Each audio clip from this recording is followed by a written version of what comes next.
और मैं हूँ आपका दोस्त देसी ब्रह्मचारी एक और वीडियो के साथ। और इस बार बहुत ही प्रैक्टिकल वीडियो रिक्वेस्ट के द्वारा हम इस बार डिस्कस करेंगे कि कैसे आप एक मैकटाओ बन सकते हैं और आप कैसे इस सोसाइटी से बाहर निकल सकते हैं, फ्री हो सकते हैं। तो मैं पहली चीज़ बोलूँगा कि ऑब्वियसली फ्री होने के लिए हमें थोड़े से रिस्क उठाने पड़ेंगे, और अगर आपको लाइफ में आज़ादी चाहिए तो थोड़े रिस्क तो लेने ही पड़ेंगे। बिना रिस्क लिए आप आज़ादी नहीं पा सकते। बट कि पुराने ज़माने में, आज की डेट में फ्री होना, बाहर निकलना बहुत ही आसान है। पूरी सेंचुरीज़ में सबसे आसान टाइम है, आज के दिन में आसान है। तो पहली बात है बाहर निकलने का तरीका, ऑब्वियसली एजुकेशन, पढ़ाई करने का।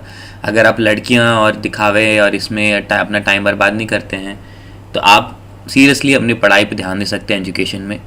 और कई लोग के पास तो वो अवेयरनेस नहीं होती, उन्हें पता ही नहीं होता है कि वो बाहर पढ़ सकते हैं फ्री में, और बाहर जा सकते हैं और इन्जॉय कर सकते हैं, और अच्छी ज़िंदगी भी जी सकते हैं और अकेले रह सकते हैं। क्योंकि बाहर ज़्यादातर कंट्रीज़ में लोग आपको जज नहीं करेंगे, क्योंकि उन्हें क्या लेना है आपसे, क्या लेना है। आप दोस्त बना सकते हैं, आप इन्जॉय कर सकते हैं, नहीं तो आप अकेले लूनर रह सकते हैं, कोई आपको तंग नहीं करेगा। तो इसके लिए आप, मेरे बहुत सारे दोस्तों ने ऐसा किया है। खैर कई लोग शादी कर ली, बट जो मेरे साथ में जो मैकटाओ टाइप के दोस्त हैं, मेरे दो लोगों ने ऐसा किया। एक ने बाहर पढ़ाई की तो उसने मास्टर्स दिया, जीआरई का एग्ज़ाम दिया, और दूसरे लड़के ने जीमैट का एग्ज़ाम दिया। और एक बंदा जर्मनी में गया है और दूसरा बंदा यूएस में है। तो यूएस जाना मैं इसलिए नहीं बोलूँगा कि यूएस की फ़ीस बहुत ही हाई है। मैं आपको यूरोप की प्रेफरेंस दूंगा, क्योंकि फ़िनलैंड और जर्मनी में कई यूनिवर्सिटीज़ फ्री हैं। और बहुत सारे लोगों को ये चीज़ नहीं पता, लेकिन कई यूनिवर्सिटीज़ वहाँ पे फ्री हैं, लिटरली फ्री। आपको कुछ एक भी पैसा खर्च नहीं करना पड़ेगा, 1 रुपये भी खर्च नहीं करना पड़ेगा, आप फ्री रह सकते हैं। ठीक है, तो ये एक बहुत इम्पॉर्टेंट चीज़ है। बहुत सारी यूनिवर्सिटीज़ और ये सब फ्री हैं। ठीक है, ये पहली बात हो गई। तो आप मेहनत करिए, जम के मेहनत करिए, जीआरई जीमैट निकालिए। और इनफैक्ट फ़िनलैंड और जर्मनी में आपका बहुत हाई स्कोर भी नहीं होगा, तब भी आपको कोई ना कोई यूनिवर्सिटी मिल जाएगी। बस आपको लैंग्वेज थोड़ी सीखनी पड़ेगी, फिनिश या जर्मन, या आप कोई और कंट्री जाते हैं, सपोज़ स्वीडन या ये वो, तो स्वीडन में ज़्यादा स्वीडिश सीखने की ज़रूरत नहीं है। बट सपोज़ आप फ्रांस जाते हैं, कोई भी कंट्री जाते हैं यूरोप में, वहाँ पर आपको लैंग्वेज थोड़ी सीखनी पड़ेगी। मेरे हिसाब से अगर 1 साल का हार्डवर्क है, 1 साल अगर आप लैंग्वेज सीखने में और ये एग्ज़ाम प्रिपरेशन में लगाते हैं, हो सकता है आपको सिर्फ 3 ही महीने चाहिए, हो सकता है आप 6 महीने में एग्ज़ाम निकाल लें। बट जनरली स्पीकिंग 1 साल में आप प्रिपेयर करके, एप्लीकेशन डाल के, सब कुछ फाइनलाइज करके 1 साल के अंदर आप बाहर निकल सकते हैं पढ़ने के लिए। और ये बहुत ही अच्छा तरीका है फ्री होने का, क्योंकि एक बार आप कंट्री से बाहर निकल गए तो ना कोई आपको तंग कर सकता है, ना कोई आपको रीच ही नहीं कर सकता। अगर आप किसी का नंबर ही शेयर नहीं करोगे तो आपको कौन रीच करेगा? लोग फेसबुक पे मैसेज करते रहेंगे, पिंग करते रहेंगे, रिप्लाई मत करेंगे। मैं बाहर रहता था, मैं तो, मेरे सिर्फ सिलेक्ट दोस्त और मेरे डैड को के पास मेरा नंबर था, और किसी के पास मेरा कोई नंबर नहीं था। सब लोग बोलते रहते थे बेटा बात नहीं करता, ये नहीं करता है। मुझे उससे कोई फ़र्क नहीं पड़ता, मैं अपने आज़ाद हूँ, मैं फ्री हूँ, तो मैं खुश था। ठीक है, और भी ऑप्शंस हैं, बाकी ऑप्शंस हैं Australia, Singapore, Malaysia, even Thailand भी जा सकते हैं आप। लेकिन ऑस्ट्रेलिया, सिंगापुर, मलेशिया, ये तीनों कंट्रीज़ बहुत महंगी हैं। लेकिन इन कंट्रीज़ की एक अच्छी बात है कि यहाँ पे कुछ भी चीज़ बैन नहीं है। यहाँ पे ना सेक्स टॉयज़ बैन्स हैं, ना स्ट्रिप क्लब बैन्स हैं। इनफैक्ट कई सारी जगह तो प्रॉस्टिट्यूशन लीगल भी है इन सारी कंट्रीज़ में। मलेशिया का मुझे पता नहीं, लेकिन मैंने देखा तो है कि वहाँ पे सब कुछ होता है। तो आपको सब कुछ मिल सकता है, आप सब कुछ कर सकते हो वहाँ पे, फुल एंजॉय कर सकते हो, सब कुछ मिल सकता है, ऐश कर सकते हैं। बट फीस का मैं बोलूँ, क्योंकि एज अ मैकटाओ आप फाइनेंशियली जितना फ्री हो सकें उतना बेटर है, क्योंकि हम अपनी आज़ादी के लिए लड़ रहे हैं। तो हम जितना फाइनेंशियली फ्री हो सकें उतना बेटर है। ठीक है, ये सबसे अच्छी बात है। और अगला तरीका हो गया कि आप क्या कर सकते हैं, अपनी कंपनी के थ्रू मेहनत करके। जैसे मेरा एक दोस्त है, उसने क्या किया कि वो एक एमएनसी में काम करता था इंडिया में, वहाँ 2 साल काम करके बहुत अच्छा मैनेजर को इम्प्रेशन करके, ऑब्वियसली थोड़ा इंडिया में आप रह रहे हैं तो आपको थोड़ा पॉलिटिक्स खेलना सीखना पड़ेगा, सीख के मेहनत करके वो बंदा यूके निकल गया। और यूके के बाद जब वो यूके में था, उसने वहाँ पे आसपास की कंट्रीज़ में अप्लाई किया, नीदरलैंड्स में, और उसको नीदरलैंड में जॉब मिल गया। वो नीदरलैंड्स में रहता है, काफ़ी खुश है वहाँ पे, इन्जॉय करता है। पर्सनली मैं यूरोप मैं विज़िट कर चुका हूँ, बट मैं यूरोप में रहना चाहिए हूँ कि मेरे लिए वो ठंड सहना बहुत ही मुश्किल है। अगर आप ठंड सह सकते हैं तो आप एकदम हेवनली है वहाँ पे, मतलब इतना फ्रीडम है, इतनी आज़ादी है, आप फुली फ्री रह सकते हैं। और लोग उतना जज भी नहीं करते, उतना केयर भी नहीं करते फ्रैंकली लोग। और यही है, और लोग आपकी पर्सनल लाइफ में इतना इंटरफेयर नहीं करते, तो ये बहुत अच्छी बात है, आप निकल सकते हैं। और वहाँ पे भी अगर कोई आपकी इंटरफेयर करने की कोशिश करता है, आप इजीली, क्योंकि आपको कोई किसी से कोई ऑब्लिगेशन नहीं है, आप कभी भी अपना घर चेंज कर सकते, कभी भी रूम पार्टनर चेंज कर सकते हैं, ऐसा कोई है ही नहीं, आपको कोई बांध के नहीं रख सकता एक बार आप निकल गए बाहर, तो है ना। और वहाँ पार्ट टाइम जॉब बहुत आसानी से मिल जाती हैं। और अगर हम मैकटाऊ हैं और स्पेशली हमारे सर पे कोई वाइफ या बच्चों का प्रेशर नहीं है, अपने फैमिली ससुराल वालों को इनका पैसे देना, उनको पैसे देना, एक्सटेंडेड फैमिली को पैसे देने वाला कोई प्रेशर नहीं है, तो आप बहुत कम पैसे में खुश रह सकते हैं। आप एक पार्ट टाइम जॉब करके खुश रह सकते हैं। आप जापान में देखिए कितने सारे यंग लड़के पार्ट टाइम जॉब कर रहे हैं, उन लोगों ने शादी वादी करना ये सब उन्होंने छोड़ दिया। लोग बोलते हैं जापान जापान इतना अच्छा कल्चर है, उनसे सीखना चाहिए। तो आप ये सीखिए कि जापान में लोग शादी क्यों नहीं कर रहे, इस चीज़ पे कोई क्यों नहीं ध्यान देता है। वहाँ के लड़के जब सब इतने स्मार्ट हैं, तो स्मार्ट लड़के शादी नहीं करते हैं, टू बी ऑनेस्ट। और वहाँ के लड़के सब इतने स्मार्ट हैं, समझदार हैं, वो लोग शादी नहीं कर रहे, उनका बर्थ रेट गिरते जा रहा है। और उन्होंने यही सोचा, क्या मैं एक वर्क हॉर्स बनना चाहता हूँ कि मैं ज़िंदगी भर घिसूँ जहाँ पे मेरी वाइफ और मेरे बच्चे फुल टू इन्जॉय कर रहे हैं और मैं मरा हूँ हर समय। स्पेशली मेरी वाइफ, बच्चों से तो हम सब भी प्यार करते हैं, बट वाइफ जो मेरे को प्यार भी नहीं करती, बस नाम के लिए, उसको बस पैसे चाहिए, मैं उसके लिए एक ATM मशीन बन के रह जाऊँ। उससे अच्छा मैं ये सब चंगुल में पढ़ूँ ही नहीं। मेरे को कितने पैसे चाहिए, जब आप शादी करते हो ये सब, तो आपको लगता है मुझे बहुत पैसे चाहिए या फुल टाइम जॉब चाहिए, शायद डबल जॉब चाहिए। जब शादी वादी नहीं करते, इसको चक्कर में नहीं पड़ते, आपके कोई एक्सपेंसेस नहीं है, आप बहुत कम ईजिली पार्ट टाइम जॉब में बहुत ईजिली मस्त रह के सर्वाइव कर सकते हैं, खूब इंजॉय भी कर सकते हैं। ठीक है, तो ये। और दूसरी बात है, अगर आप इंडिया में ही रहना चाहते हैं, इंडिया से बाहर नहीं निकलना चाहते हैं, तो आप एक दूसरी बड़ी सिटी में मूव कर लीजिए, जैसे मुंबई, बैंगलोर। और उसमें भी कुछ एरियाज़ हैं जो थोड़े पॉश एरिया, थोड़े मॉडर्न एरियाज़ हैं, आप ढूंढेंगे तो आपको सब मिल जाएगा। वहाँ पे मैंने कई जगह में जानता हूँ, मुंबई में जहाँ लोग लिव इन में रहते हैं, बैंगलोर में, इनफैक्ट आजकल तो चेन्नई और दिल्ली जैसी कंजर्वेटिव सिटी में भी ये सब चीज़ें होने लगी हैं। तो अगर आप ढूंढेंगे तो ऐसे एरियाज़ एग्जिस्ट करते हैं, और आप उन एरियाज़ में जाके वहाँ पे उन एरियाज़ में जाके आप वहाँ रह सकते हैं। बड़ी बड़ी सिटीज़ में लोग इतना जज नहीं करते हैं, आप उस एरियाज़ में जाके आप रह सकते हैं और काफ़ी अच्छी लाइफ जी सकते हैं। ठीक है, और फिर अगली बात रही कि अगर आप ये नहीं करना चाहते हैं, मतलब ये तो आप कर ही सकते हैं, और कभी भी तब भी लोग आके आपको परेशान करेंगे, पूछेंगे तुम्हारी गर्लफ्रेंड नहीं है, तुम्हारी ये नहीं है, तुम शादी नहीं करना चाहते, वाइफ नहीं है, ये नहीं है। इसके भी 4 अच्छे लेजिटिमेट एक्सक्यूजेस मैंने ढूंढे। पहला एक्सक्यूज़ तो आप बोल सकते हैं कि आप अपनी गर्लफ्रेंड का वेट कर रहे हैं, जो कि ब्लू पिल आंसर है, और बहुत लोग सुन के उनका दिल पिघल जाता है। और आप ये बोलिए कि मेरी गर्लफ्रेंड PhD करने गई है कहीं भी, यूनाइटेड स्टेट्स, ऑस्ट्रेलिया, जर्मनी, कोई भी कंट्री का नाम ले लीजिए, वहाँ गई है वो, और उसने बोला वो PhD ख़त्म करेगी, उसको 3-4 साल लगेंगे, हो सकता है 5 से 6 भी साल लगें, लेकिन मैं उससे बहुत प्यार करता हूँ और मैं उसके लिए मरते दम तक इंतज़ार करूँगा, तो मैं उसका इंतज़ार कर रहा हूँ।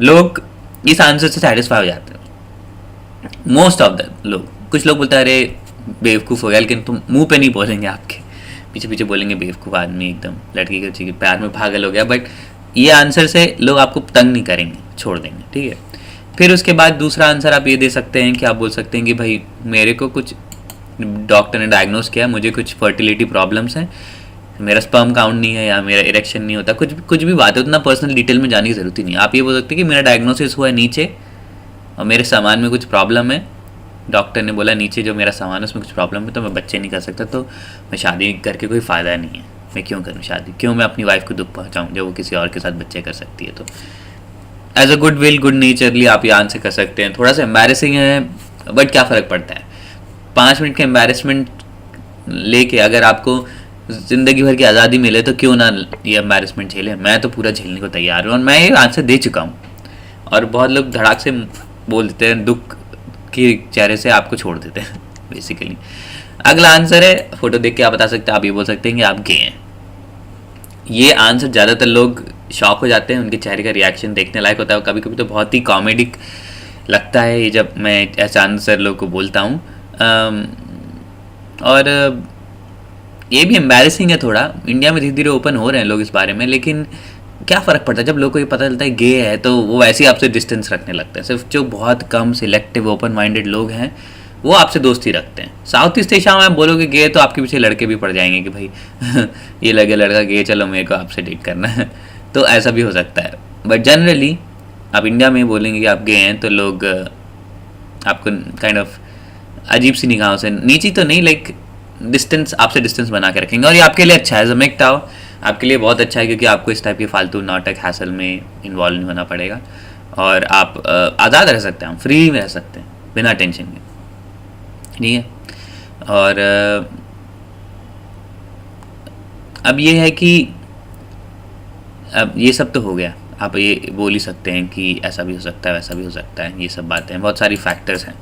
लेकिन सबसे इम्पॉर्टेंट चीज़ है कि आप जब ये सब बोलते हैं तो हमारा गोल, इधर बोलने का गोल ये है कि भाई हमको फ्री होना है, भले ही थोड़ी सी मुझे एम्बैरेसमेंट झेलनी पड़े लेकिन मैं झेल लूँगा, ठीक है। इसके बाद अगला आंसर आप दे सकते हैं कि मैं डिवोर्स्ड हूँ। ये तो बहुत ही हार्ड आंसर है। ऑब्वियसली आपकी फैमिली से आप झूठ नहीं बोल पाएंगे, हो सकता है आप अपनी फैमिली से भी झूठ बोल पाएँ, आप बोल सकते हैं, वो थोड़ी आपसे हर चीज़ मांगेंगे। मेरे डैड तो थोड़े ज़्यादा ही हर चीज़ का प्रूफ मांगते हैं, वो किसी चीज़ पर विश्वास नहीं करते, वो मेरे बोलेंगे इस फोटो दिखा, दिखा, वो दिखा, बहुत कुछ बोलेंगे। बट वो सब आप फेक कर सकते हो, आप चाहो तो वो फेक कर सकते हो। फेक मॉडल हायर करके एक दिन फेक शादी की फ़ोटोज़ लेके और फिर एक फेक डिवोर्स सर्टिफिकेट बना के रख लो। कौन पूछने आएगा आपसे, आप जो बोलोगे मैं डिवोर्स्ड हूँ। आधे ज़्यादा लोग का वैसे ही मुंह बन जाता है, उन लोग के पास कुछ बोलने के नहीं होता, फटाक से लोग टॉपिक चेंज कर लेते हैं जब आप ये सब बोलते हो। तो ये एक और बहुत अच्छा तरीका है बचने का, और कोई आपको तंग नहीं करेगा। आप बोलोगे मैं डिवोर्स, मेरा तो पैसा सब उसमें ही चला गया और मेरी मन की शांति सब चली गई, तो मैं दोबारा शादी नहीं करूँगा, ख़त्म बात। और इसमें ऐसे में लोग आपको तंग नहीं करते। तो ये हो गया। और एक और आप जवाब जो दे सकते हैं कि मैं स्पिरिचुअल पाथ पे जा रहा हूँ। मेरे हिसाब से ट्रूली सबसे रिस्पेक्टेबल मैक्टाओ मेरे हिसाब से ये मंक्स हैं, और ये ऋषि मुनि और ये जो मंक्स हैं यही सबसे रिस्पेक्टेबल मैक्टाओ, क्योंकि इन्होंने अपनी जो सेक्सुअलिटी पे पूरा कंट्रोल पा लिया। कई लोगों ने नहीं भी पाया, लेकिन ज़्यादातर लोगों ने पा लिया है और वो सेक्सुअलिटी को ट्रांसेंड कर चुके। तो उन्हें कोई एक्सटर्नल लड़कियाँ या डिस्ट्रैक्शन कुछ नहीं चाहिए, वो इन सब के परे हो चुके हैं। आई थिंक ये सबसे बेस्ट वे, अगर आप इस तरह के मैक्टाओ बन सकें, आप ट्रांसेंड कर लें ये। मैं मेडिटेशन रेगुलरली करता हूँ, बट मैं उस स्टेज तक नहीं हूँ अभी भी। मुझे लड़कियों की तरफ अट्रैक्शन होता है, बायोलॉजिकल नेचर है, बहुत डिफ़िकल्ट टू ओवरकम है। हो सकता है सालों की प्रैक्टिस के बाद आप इसको ओवरकम कर पाएँ। अगर आप इस बात पे जा सकते हैं सबसे अच्छा बात है। इसमें आपकी फैमिली आपको बहुत रेजिस्टेंस देगी, बोलेगी कि मेरे लड़के को क्या हो गया, पागल हो गया, ये हो गया। लेकिन आप पूरा एक्सप्लेन कर सकते हैं कि भाई मैं स्पिरिचुअल पाथ ले रहा हूँ। जिस तरह से स्वामी विवेकानंद ने शादी नहीं की, उसी तरह से मैं नहीं करूँगा। आप हज़ारों एग्जाम्पल दे सकते हैं, हिस्ट्री में इतने सारे ऋषि मुनि हैं और गौतम बुद्ध से लेके बहुत सारे लोग हैं इनके आप एग्जाम्पल दे सकते हैं। और जनरली लोग इसके बाद थोड़े बहुत क्वेश्चन करते हैं, उसके बाद छोड़ देते हैं। तो ये हो गया एक और तरीका। और फाइनली मैं ये बोलना चाहूँगा कि आपके ऊपर है आप कौन सा तरीका चूज़ करना चाहते हैं, क्या है। हर तरीके में थोड़ा सा एम्बैरेसमेंट है, हर तरीके में थोड़ा सा प्रिपरेशन लगेगा, लोग थोड़ा सा जज करेंगे हर तरीके में। बट सबसे अच्छा है कि आप कंट्री से बाहर निकल जाएं, स्पेशली जब आपकी शादी की एज है। जब आप वो एज में हैं, इंडियन लड़कों के लिए शादी की एज क्या है आज की डेट में, 26-27, मे बी 25 तो ज़्यादा अर्ली है, लेकिन 26-27। और टू बी ऑनेस्ट, अगर आप थोड़े से भी हार्ड वर्किंग हैं, आप 30-22 मे बी 25-26 तक आप डेफिनेटली बाहर निकल सकते हैं, डेफिनेटली। और सोसाइटी 30 साल तक आपको रहने देगी। और क्या है कि आप वापस ही मत आइए, वहीं रहिए। कुछ बहुत इमरजेंसी होगी ऑब्वियसली तब आपको इंडिया आना पड़ेगा, बट आप एक हफ्ते में आके वापस जा सकते हैं। वहीं रहिए, वहीं अपनी लाइफ काटिए। जो आपके मैरिज ईयर्स हैं, जो है 26 से लेके 35 भी बहुत ज़्यादा गया इंडिया में, 26 से लेके 33, ये मैरिज ईयर्स हैं। इसी में आपके सबसे ज़्यादा रिश्ते आएंगे, इसी में लोग आपको सबसे ज़्यादा अप्रोच करेंगे, इसी में रिश्तेदार आपके सबसे ज़्यादा शादी की बात करेंगे। अगर आप पूरी तरह कंट्री में रहेंगे नहीं, अगर आप अवॉइड करेंगे हर सिचुएशन, तो आपको ये चीज़ फेस ही नहीं करनी पड़ेगी। इसलिए बेस्ट तरीका है कि आप अपनी मैरिजेबल एज में आप कंट्री से बाहर निकल जाओ। लकीली मैं अपनी इस एज में कंट्री के बाहर था, और अब मतलब 35 पार होने के बाद लोग उतना पूछते भी नहीं हैं। ऑब्वियसली आपको अगर चाहिए गर्लफ्रेंड या आपको शादी करनी ही है, तो आपको गर्लफ्रेंड्स यहाँ पे भी मिल जाएंगी साउथ ईस्ट एशिया में। ऑब्वियसली इंडियन नेशनलिटी की नहीं मिलेंगी, बट दूसरी नेशनलिटी की मिल जाएंगी। बट पॉइंट ये है कि जब आप आज़ाद आप फ्री हैं, तो क्या आप अपनी फ्रीडम देंगे? फ्री रहिए, बाहर निकल जाइए। और मेरे हिसाब से सबसे ज़्यादा फ्री कंट्रीज जर्मनी, और आप खुद रिसर्च कर सकते हैं गूगल में, ये सब हैं। बस मेरे लिए ठंड झेलना थोड़ा मुश्किल था इन सब कंट्रीज़ में, इसलिए मैं इधर प्रेफर नहीं करता। बट आप चाहें तो इनमें से किसी भी कंट्री में जा सकते हैं, वहाँ पे रह सकते हैं, वहाँ एंजॉय कर सकते हैं। तो ये था मेरा पॉइंट ऑफ व्यू और मेरी जर्नी। और मेरी जर्नी तो ऐसी थी कि मैं बहुत सारी कंट्रीज़ में ट्रैवल किया मेरी कंपनी के थ्रू, और मैं बहुत सारी जगह ऑन साइट रहा, तो मैं लगातार ट्रैवल कर ही रहा था। और फिर उसके बाद मैं ऑस्ट्रेलिया में रहा काफ़ी साल, और ऑस्ट्रेलिया में भी काफ़ी सारे इंडियंस आ चुके हैं हम। बट आप ऑस्ट्रेलिया में ऐसी जगह रह सकते हैं जहाँ लोग आपको ज़्यादा तंग नहीं करेंगे।